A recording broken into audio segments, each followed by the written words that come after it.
William Shakespeare, the Bard of Avon, is a giant of English literature. His name is synonymous with some of the greatest works ever written in the English language.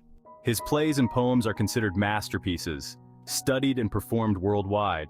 From the tragic depths of Hamlet to the comedic heights of A Midsummer Night's Dream, his works have left an indelible mark on the world of literature and theater. Yet, the man himself remains shrouded in mystery. Despite his fame, the details of his life are surprisingly elusive. We know he was born in Stratford-upon-Avon in 1564 and died there in 1616. This small market town was his home, and it is here that his story begins and ends.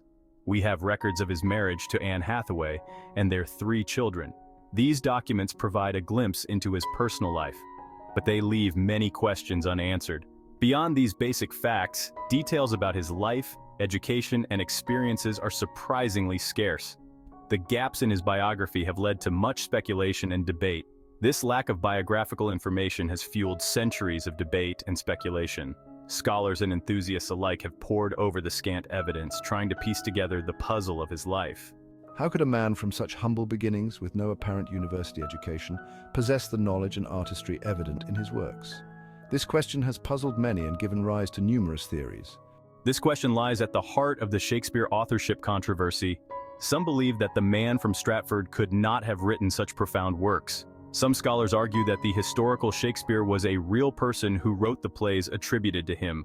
They believe that his genius was innate, and that he drew inspiration from the world around him. They point to existing documents as evidence of his life and career in the theater. These records, though sparse, suggest a man deeply involved in the world of Elizabethan drama. They suggest that his genius stemmed from natural talent, a keen observation of human nature, and perhaps access to lost sources of inspiration. His works reflect a deep understanding of the human condition, which they argue could come from life experience rather than formal education. Others, however, remain unconvinced. They find it hard to believe that a man of such modest background could produce works of such complexity and depth. They argue that the available evidence is too thin to support Shakespeare's authorship. The gaps in his biography are too large and the surviving records too few.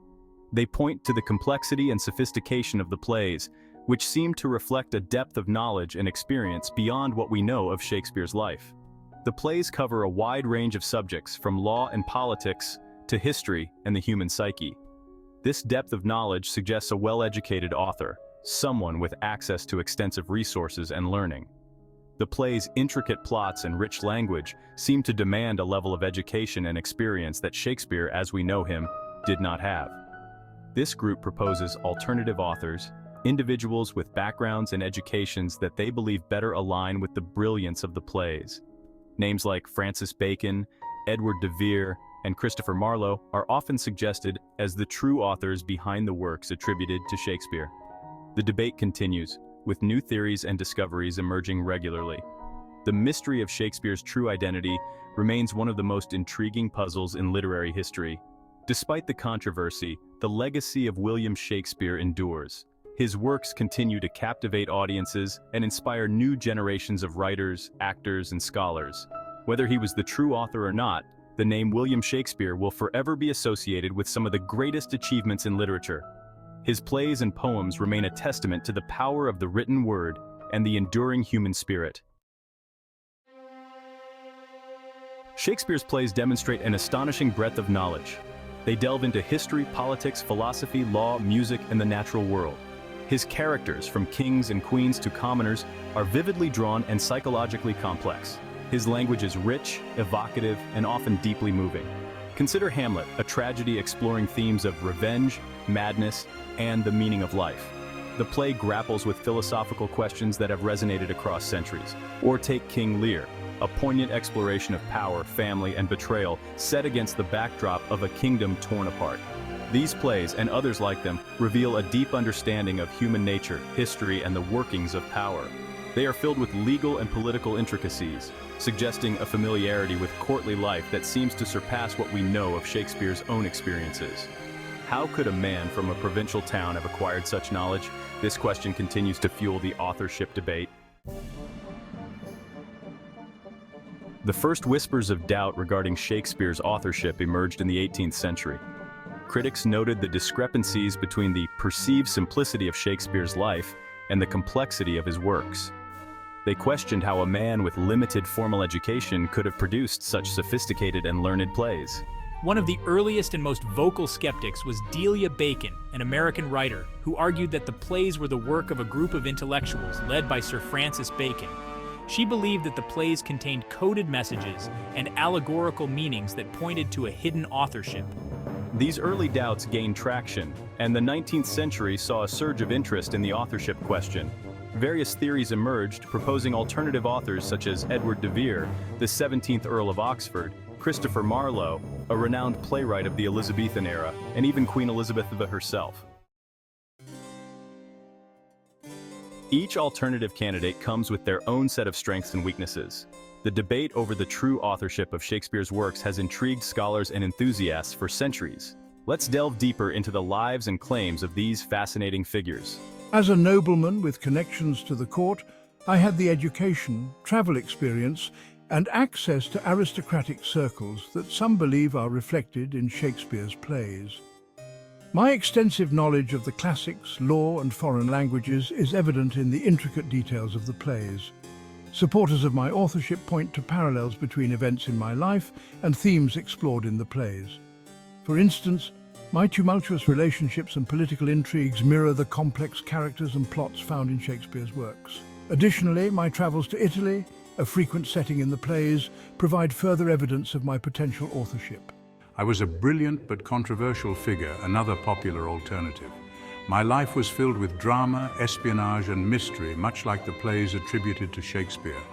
My known works, such as Dr. Faustus and Tamburlaine the Great, display a similar mastery of language and dramatic structure to Shakespeare's plays.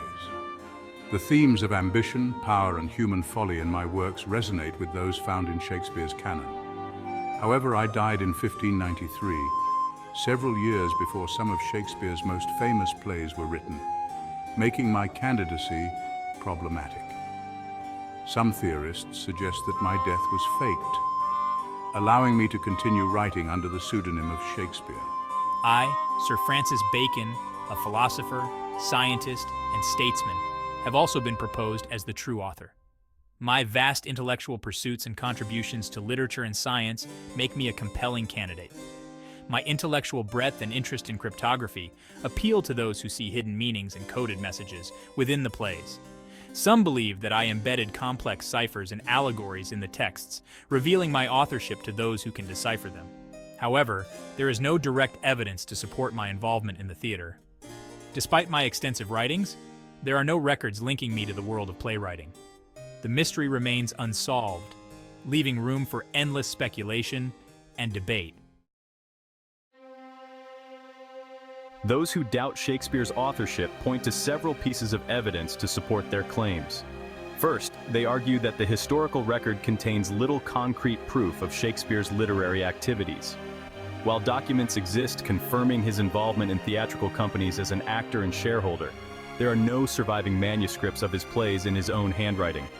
Second, skeptics highlight the lack of evidence for a formal education that would have equipped Shakespeare with the knowledge displayed in his works. They question how a man from a provincial town could have acquired the depth of understanding of law, history, politics, and classical literature evident in his plays. Third, they emphasize discrepancies between the events and characters in Shakespeare's plays and what is known of his own life experiences. They argue that the plays reflect a familiarity with courtly life and foreign travel that seems to exceed Shakespeare's own biography. Despite these doubts, many scholars and literary experts firmly believe that William Shakespeare of Stratford-upon-Avon is the true author of the plays attributed to him.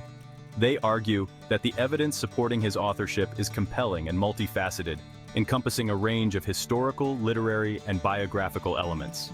They offer several counter-arguments to the skeptics' claims, emphasizing the importance of context and the limitations of the available evidence. First, we point out that the lack of surviving manuscripts is not unusual for the time period.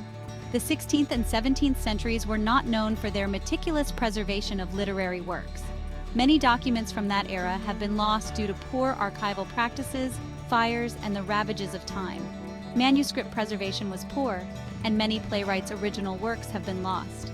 This context helps explain why we do not have original manuscripts of Shakespeare's plays, and it is not a unique situation. We argue that the existing documentary evidence, including contemporary accounts of Shakespeare as a playwright, is sufficient to establish his authorship.